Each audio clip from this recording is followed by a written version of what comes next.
Visionários, tudo bem? Olá, tudo bem? A gente está muito feliz porque a gente está realizando a nossa segunda Special. A gente não combinou. Vamos fazer de novo, vai. Segunda Special View. A gente precisa aprender a fazer efeitos, né? Sim. Pra gente... Dá dica aí, pessoal. Dá A gente tá dica, aqui, ó, dá dica pra gente vocês. depois. Qual é o programa melhor, o aplicativo melhor, né? Porque é a nossa segunda Special View. É muito importante esse assunto e a gente preferiu gravar um vídeo ao invés de mandar um podcast ou um áudio, né? E qual é o título da nossa segunda Special View? Você gostou, né? Qual que é o título? Vamos lá. Como saber se essa carinha linda irá virar um pesadelo? Peraí, como assim uma carinha linda Nossa. virando um pesadelo? É possível? É possível esse? É, muito possível. Na verdade, quase sempre vira um pesadelo. Tá. É triste, né? Se é possível, ok. Mas é possível a gente saber antes disso acontecer? Não. Ah não, a gente aí ficou desanimador, né? 99,9% das vezes é quase que impossível você saber antes. Uma série de fatores. A primeira questão é porque você está envolvido de emoção, você está muito apaixonado, você só enxerga coisas boas, a pessoa também ela está dando a melhor, vendendo a melhor parte, né? Então envolve muita emoção, um turbulhão de emoção, a pessoa vendendo a melhor parte dela, você só conseguindo enxergar a melhor parte dela, e aí de repente você casa e você descobre que não era aquilo. E aquela carinha ali vira um pesadelo. Ai, ai, ai. E, ok, então agora a gente precisa saber como que a gente pode resolver esse problema, porque tá difícil. Na verdade, sozinho é quase que impossível. E é interessante como que Deus faz as coisas, Ele não ia deixar você assim no escuro. Por isso que chama Veja no Escuro. Então, Ele dá esse poder para você enxergar no escuro. E como isso? Nunca sozinho. Nunca sozinho. Por quê? Porque a mente jovem, ela até 22 anos normalmente, quando ela busca uma resposta para alguma decisão, para algum problema, para resolução, não encontra atividade empírica. Simples, porque a pessoa não viveu aquelas experiências antes. Por exemplo, uma pessoa de 21, 22 anos, até 23 anos, indo comprar uma casa própria. Quer dizer, não, você está indo porque não é própria ainda. Mas vocês entenderam, comprando a casa dela. E aí, ela chega lá, ela nunca comprou a casa, então ela não sabe se aquela construtora é boa ou não, se aquela pessoa vai passar lá para trás, se aquele bairro é bom, se aquele... nada, não sabe nada, nunca comprou. Então a probabilidade de dar errado é muito grande. E eu, na verdade, não conheço alguém que comprou a sua primeira casa própria, seu primeiro apartamento, sem consultar alguém. Eu não conheço. Eu também? Eu não conheço. E se você conhece, provavelmente a pessoa se deu mal, né? Porque nunca comprou, né? Então, se ela vai comprar pela segunda vez, ela não vai precisar consultar tanto, porque ela já tem experiência. Então o cérebro já busca informação. Olha, lembra, isso aqui é assim, isso aqui acontece daquele outro jeito. E a pessoa ela vai ter mais informações para poder tomar a decisão de forma correta. Quando não tem informações que aconteceu antes, o seu cérebro já busca na emoção. Porque a pessoa tem que tomar a decisão e precisa da emoção para poder tomar a decisão. Porque senão ela não consegue, não ter coragem. Porque se ela parar para pensar de forma racional, ela fala, nossa, eu não posso tomar porque eu não tenho a informação, não tenho experiência. E o teu cérebro, ele quer tomar a decisão. Então ele vai lá e busca a informação e vai, se ferra. Nossa. Ficou violento isso aqui. Desculpa, gente. Mas é verdade. Vai e toma a decisão. Toma a decisão. E aí a pessoa acaba, muitas das vezes, ficando triste, chorando e se desesperando, né? Então, o que você faz? O que a Bíblia diz sobre isso? Em Gênesis 24, ela conta uma história incrível que você pode colocar em prática na sua vida, que é a história do casamento mais bem-sucedido da Bíblia, que é Isaac e Rebeca.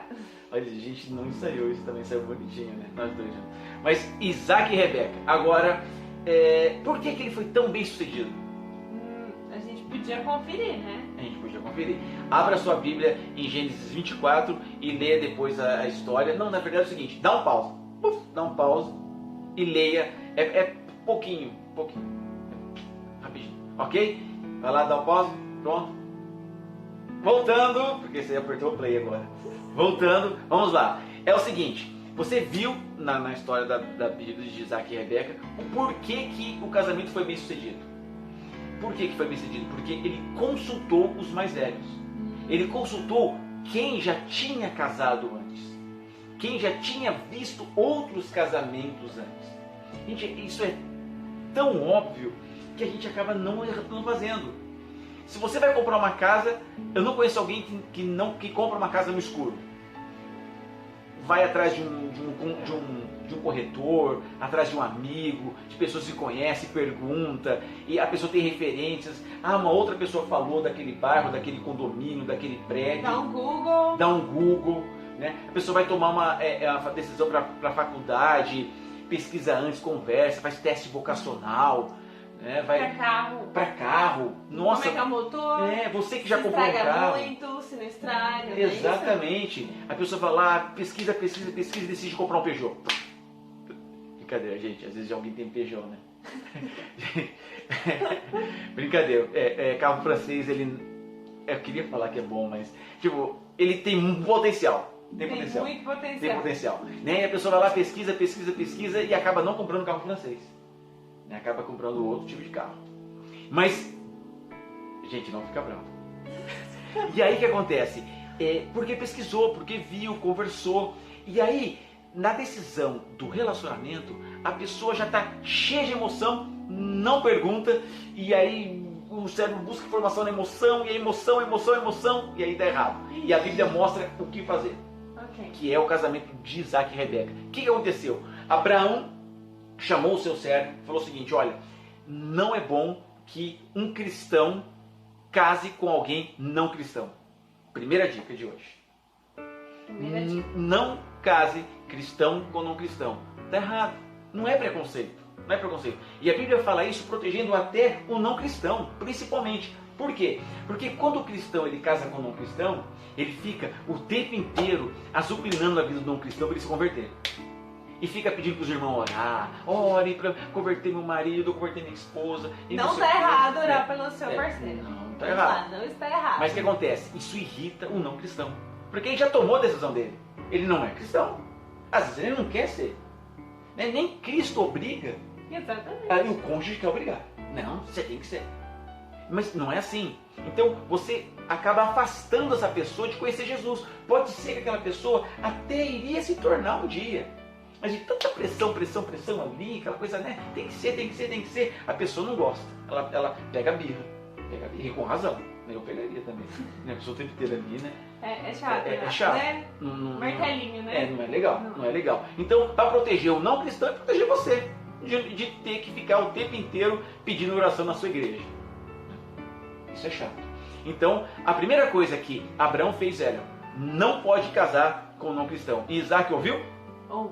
Ouviu, Isaac ouviu. E no livro Patriarcas e Profetas, no capítulo 15, fala que Isaac tinha 40 anos. 40 anos e estava ouvindo aí do pai dele. A gente faz 15 e a gente não precisa mais ouvir, né? A gente acha. Não, tenho 15 anos, agora sei demais. Sei tudo. E o interessante é que a gente começa a ter noção de mundo geralmente com 10 anos. Então uma pessoa de 15 anos tem 5 anos de noção de mundo. Ela entende que sabe mais que o pai que tem 30, 40, 50 anos de noção de mundo. Isso de noção, não estou falando de idade não. Ele não, eu tenho 5 anos, já vi coisa demais, né? Meu cérebro não tem emoção mais aqui. Toma decisão no empirismo. Não é verdade? Mas não, gente. Ele tinha 40 anos e ele foi conversar com o pai dele e o pai dele falou: olha, primeira dica, não case com alguém não cristão. Segunda dica, era interessante porque o namoro ele começou a existir na nossa cultura ocidental. Ele é recente. Ele é recente. Nos tempos bíblicos não tinha namoro. Como é que funcionava? Os pais com a sua experiência de vida, porque antigamente também as pessoas viviam mais. Viviam bastante. Nessa época Abraão tinha mais de 100 anos. Então imagine quanta experiência, quanto conhecimento, quanta sabedoria ele tinha. Não é verdade? Então ele perguntou para o pai. E aí o que os pais faziam naquela época? Eles, com o conhecimento deles do filho, porque ele sabia que o filho gostava, perguntava ao filho: como é que você gosta de uma mulher? Ah, eu gosto de morena, cabelo preto grande. Você, né? morena, cabelo comprido, preto, não sei o que, tal. O filho falava mais ou menos como é que ele gostava, e o pai, na sua experiência, trazia as pessoas que ele sabia que iria ser uma boa esposa. Então, filho, olha só, esse gosto que você tem essas aqui, qual que você quer? E o filho escolhia. E se o filho não gostava de nenhuma, falava, pai, não gostei de nenhuma, o pai ia atrás de mais. E acontecia também com o pai da moça. Filha, como é que você gosta do marido? Ah, eu gosto de moreno, com barba. Sou eu, você, né? E tal, etc. E aí o pai trazia aquele leque de opções com conhecimento, sabia quem prestava e quem não prestava, e a filha olhava, não quero. E ele ia atrás de mais. Então não era obrigado. Alguns pais que eram egoístas, queriam fazer negócios com casamentos, principalmente os pagãos daquela época. Eles não queriam saber o que a filha ou o que o filho queria, e aí obrigava eles casarem com quem eles achavam na questão de lucro. Né? Não era bom, e ficava um casamento infeliz. Não adiantava nada. Voltava para o erro se tivesse escolhido sozinho. Então foi isso que Abraão fez. E ele chamou o seu servo para ir numa cidade dos seus parentes escolher. E o servo, muito esperto, né, com a sabedoria de Jesus, teve uma decisão. Bom, eu vou chegar com essa tropa de camelos aqui. Gente, o camelo bebe muita água. Quantos litros? Geralmente um camelo pode beber até 100 litros de água, gente. É muita água. É muita água. É muita água. E os caras saíram de comboio, porque eles eram ricos, entendeu? É igual quando sai aquele monte de caminhonete preta com vidro blindado, assim, preto, assim, tal. Igualzinho, os caras saíram com aqueles camelão, assim, tudo blindado e tal. Saíram. E aí os caras chegaram, aquele monte de camelo rico, absurdo, né? Chegaram ali e tal.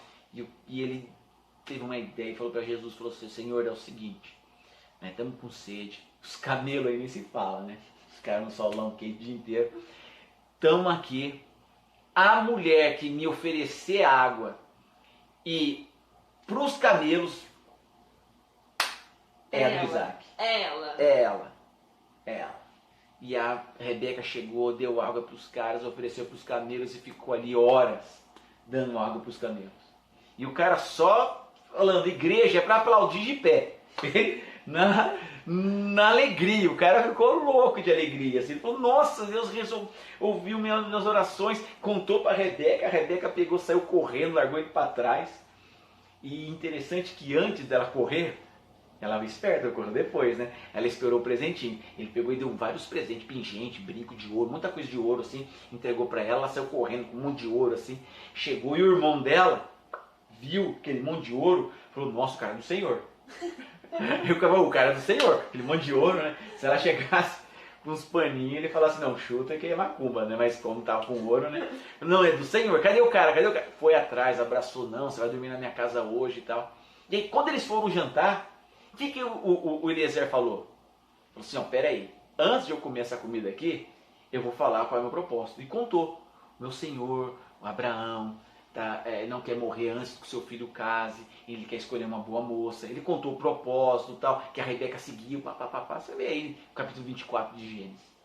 E ele pegou e falou assim, olha, e eu entendo que essa é a mulher pro filho do Abraão. E aí, o que o irmão dela, o Labão, e a sua mãe fizeram? Falou, chama a moça. Vamos saber se ela quer isso. Se ela quer casar com Isaac. Chamaram a moça. Ela falou, deixa eu ver o Instagram dele aí. Mostrou, ela olhou. Falou, o cara é pinta. Tal, não sei o que. O Isaac, né, na posição assim, dando água pros camelos e tal. Falou, não, o cara é gente boa. Aí mostrou ele lendo a Bíblia. O cara é cristão. Estou dentro, aceito. É do nosso povo. É do nosso povo e tal. E aí o que o Eliezer fez? Contou toda a história do filho da promessa, que ia virar uma grande multidão, e que dessa multidão ia sair a linhagem para nascer o Jesus, para morrer pelos nossos pecados e tal. Então ela entendeu a importância daquele casamento. E como ela era de Jesus, ela era de Deus, ela falou, eu quero fazer parte dessa linhagem para um dia Jesus vir morrer por nós, os nossos pecados e salvar a humanidade. Então olha que responsa. Ela entendeu isso e falou assim, eu quero seguir isso, eu quero esse casamento. E aí o Eliezer ficou feliz e o interessante é que Labão já estava aguardando a felicidade dele, que já viu um monte de baú ali e sabia que banana não era ali dentro. Era ouro. Meu, a hora que ela falou sim, eu vou, meu, Labão deu um pulo.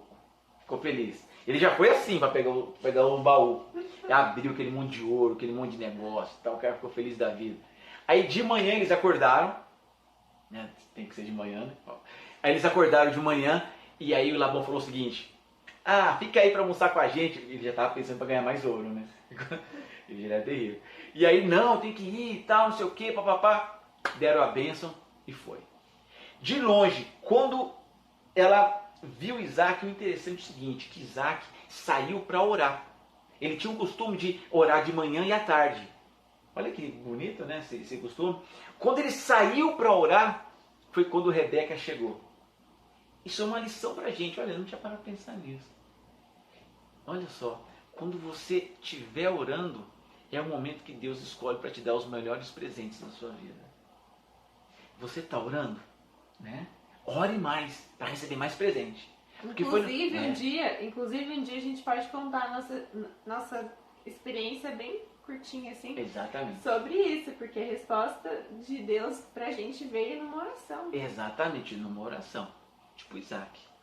A gente vai contar. E aí ele foi orar, de repente aparece aquela mulher linda. Ó, na verdade, que muito legal, né?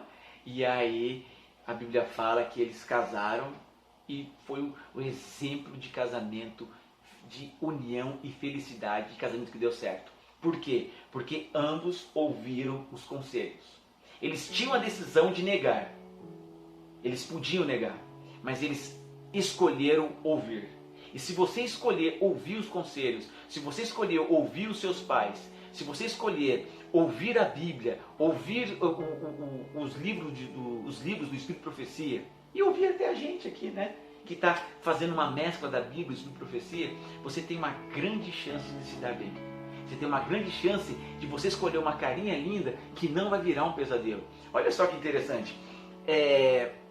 No livro Patriarcas e Profetas, fala que pessoa alguma que teme a Deus pode sem perigo ligar-se a outra que não o tema. Então, ou seja, o que o livro está falando? Que não existe a possibilidade de dar certo. Vai ter perigo. Ah, mas eu conheço alguém que casou e deu certo. Bom, ele está falando de regra, não de exceção. Você pode até conhecer alguém que ganhou na Mega Sena, mas isso é exceção. Né? A regra é não dar certo. Outra coisa, olha só que interessante. Que contraste entre o procedimento de Isaac e o que é praticado pelos jovens de nossos tempos.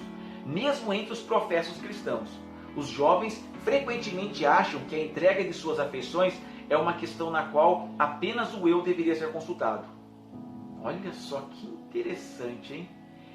Isaac tinha 40 anos e se permitiu consultar o seu pai, ouvir o seu pai, e deu muito certo, ele gostou muito.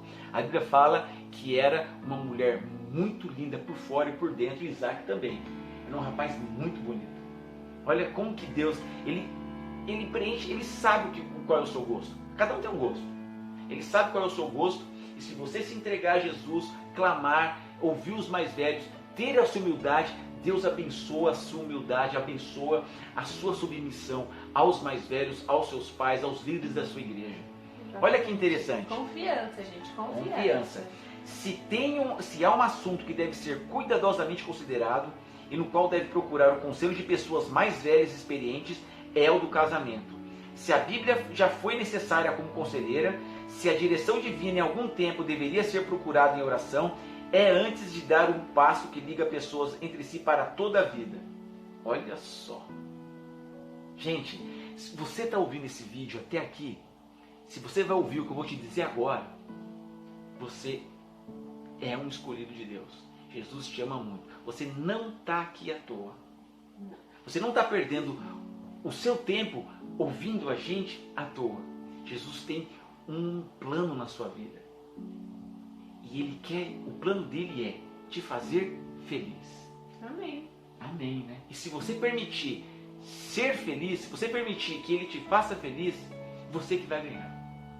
Você que vai ganhar com isso. Então, ouça os conselhos de Isaac. Leia novamente a sua Bíblia no capítulo 24, no livro Patriarcas e Profetas, no capítulo 15. E veja essa história de sucesso, para você também ter sucesso na sua vida. verdade, essa questão de confiança, para todo tipo de confiança a gente tem que dar o primeiro passo. Para confiar em Deus, a gente fala, Deus, eu não consigo confiar, eu não consigo fazer as coisas, então é feito em mim o querer e realizar. E Deus, Ele completa. Mas toda confiança requer o primeiro passo. E eu sei, o Fábio sabe, que é muito difícil quando a gente é jovem, de nós entendermos, né, que os nossos pais tinham razão quando eles falavam as coisas. Sabe quando que a gente vai começar a ter uma noção e colher as consequências daquilo que a gente está falando de doer, sabe?